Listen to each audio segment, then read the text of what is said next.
I bet there's 50 in this one.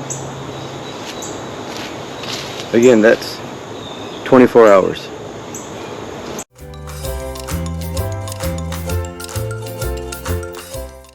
Hi, I'm Jamie. Want to talk to you about our small hive beetle problem. I can keep showing you videos like this,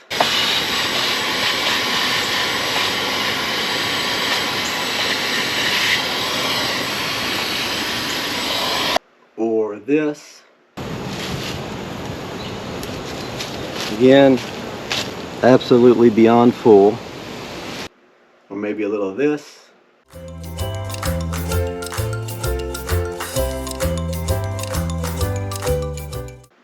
On the issues that we were having fighting small hive beetles and how bad it was, or I can just tell you what we did to combat small hive beetles and how to help our bees beat them back. And the one thing that really made a big difference for us. Some people are going to argue with it, but it's what really helped us, and it kind of makes a lot of sense.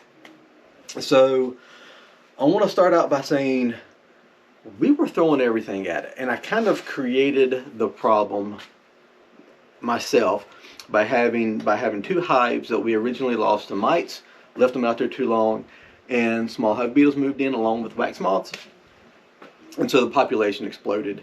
I got rid of as many as I could, but I know we still had a higher population in the area. Before putting two newer nukes in, I totally covered the ground really well with Grobex and diatomaceous earth. So I had seen that where that helped a lot of people and went that direction as well. So the ground had been fully treated with Grobex and diatomaceous earth. I don't think the diatomaceous earth did well after it rained, but the Grobex was still there to help for that. All underneath the hives, we have cinder blocks, so underneath the cinder blocks as well, all that good stuff. I purchased these bees. These nukes look really good from a gentleman over in Winston-Salem who is 30 minutes away. And so I asked him about small hive beetles, and he's like, well, yeah, I've got them, but they're not really a problem. We've never had any big issues with them. I mean, that's close. That's in our area, right? So get back here, and you've seen all the videos where we have been combating these things. And so what I want to do is I want to reference a video that was posted by Bob Benny, and it was the Dr. Lewis Bartlett was giving a talk about small hive beetles. And I started watching that, and I've got alarms going off, okay, about what we're doing, what we did wrong, what started the beetles, and possibly how to fix it.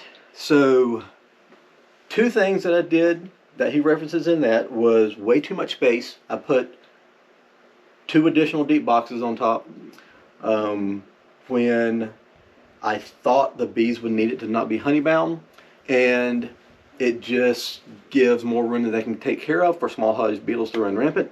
And I put pollen patty in place as well that the bees were not using. Really good, higher priced pollen patty. And when the bees weren't using it, I didn't take it out. And he references that a lot too, that is a big attractant. So they're already drawn to the hive. That draws more of them in, and they're able to use it. If the bees aren't using it, the small hive beetles are going to use it. So he does reference that quite a bit. So two things that just created a perfect storm for us. But then, so we're treating these things, and we have the oil traps, the beetle gel and the beetle blasters. And like the beetle gel where I can bait that, I was doing the same thing here and putting a little bit of small hive of the pollen patty underneath here. That way they would be attracted to this and hopefully not draw more back. And it was getting a lot of them, and you can see some of the videos that I have put in there as well. Also using a lot of the Swiffer dry claws and putting that in there, and it would catch a bunch, and they're still going crazy. So he references a certain type new bait that they're using, that Dr. Lewis Bartlett, and I was also seen where Cayman Reynolds was talking about the bye-bye beetle. So one's not available yet and one is, so we get the Bye Bye Beetle, and they have their own traps, which are the Power B2B trap, and you get what you pay for, because this stuff works really well either in their own traps or beetle barns. I'll say either way.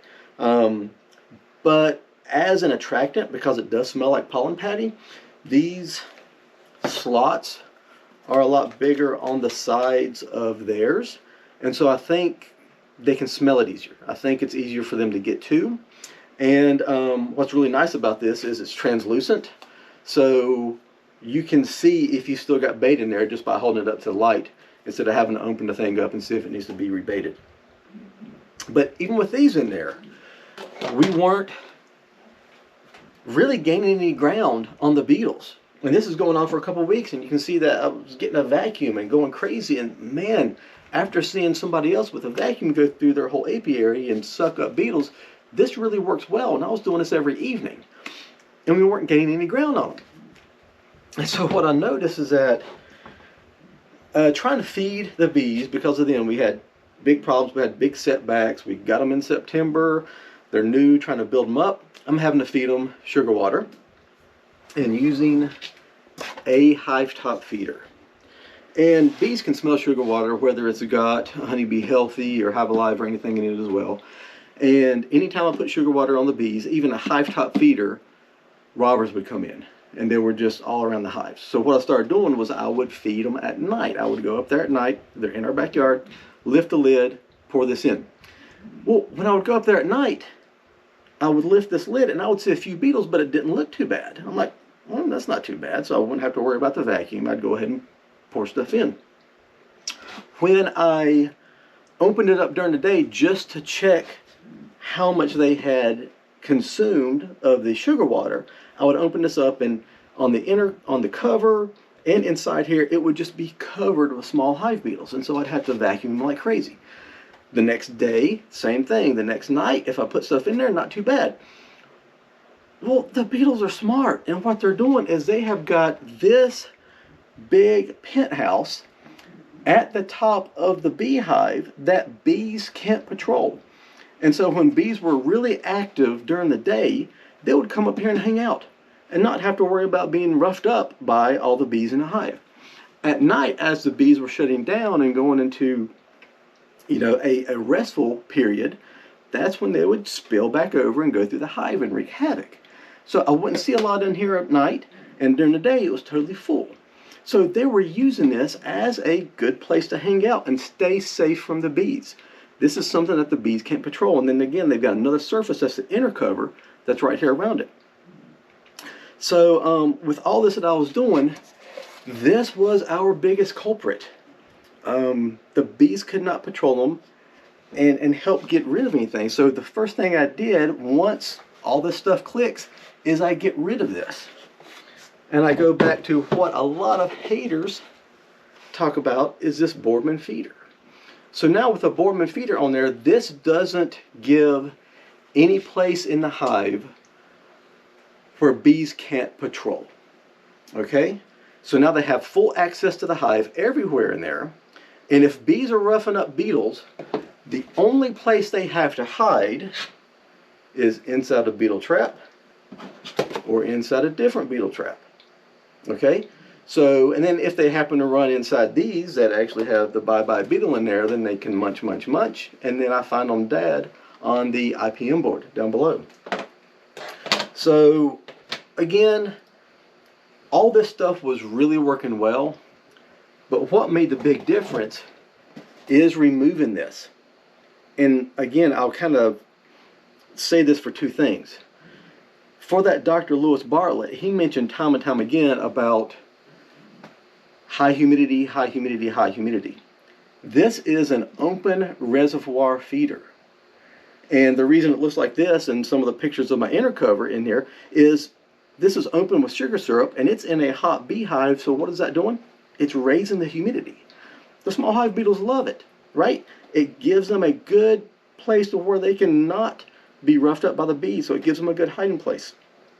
So removing this was key. Number one, it's going to help drop the humidity in there. Number two, after this is removed, every place in the hive the bees can patrol. And then by bringing my hives back down to one box, it increases the population. Because what they'll say in there several different times is that the beetles are armored really well. The bees can't really do anything besides disrupt their behavior. Now, their larvae, they're soft-bodied. The bees can handle them. So the eggs, the larvae that are moving around, they'll pick them up, they'll rough them up, chew them up, or take them and drop them outside the hive. So that's why you need a heavier population, is to disrupt the beetles running around and to be able to get rid of all of the larvae that may be hatching out before they can damage the comb and slime everything out as well. So that's when things turned around. We removed the hive top feeders, and I'm not saying this is bad. I really like them, and I do plan on using them in the spring again if I can. But when small hive beetles are bad, this was making it a lot worse for us. It was increasing humidity, giving a place they couldn't patrol. We took that off, put in the Boardman feeders, every place in the hive they can patrol, and then the only place they can hide is inside the traps when they're being chased by the honeybees that are in there. And I'll say this Bye-Bye Beetle is pretty good stuff. We did buy this on our own, and I plan on buying more, but it is pretty exciting to see a lot of dead beetles on the IPM board down below the screen bottom board. The only reason they're going to die in there is old age or eating this. So I'm really hoping it's a lot more of eating this. And the vacuums work really well, but removing that top feeder made a really big difference for us. Now there's other top feeders that aren't open reservoir that don't give the beetles a place to hide. So I think that's going to be perfectly fine, and I plan on ordering some of those and trying it. But I wanted to put that out that this is what worked for us. Beetle traps, Bye-Bye Beetle, old bait traps, removing the hive top feeder, putting back in a Boardman feeder, and the Swiffer sheets, and the vacuum. Grow bags all the way around the hives. So with all that together, the bees were able to beat them back. Much less small hive beetles in there. We haven't had a big breakout infestation again. And we're going into the winter looking really, really good. So I'm really happy with that. Also with the Boardman feeders, look at some of these pictures that we've got on there. If you're afraid about this causing robbing, put a robbing screen in place to where only the bees from that hive can get into this feeder and feed on it. It worked really well for us. So really appreciate you watching. Let me know in the comments what has really worked for you, and if you've tried any of these as well. And I hope this makes a difference for you. Let me know if you have any questions. Really appreciate you watching. We'll see you next time.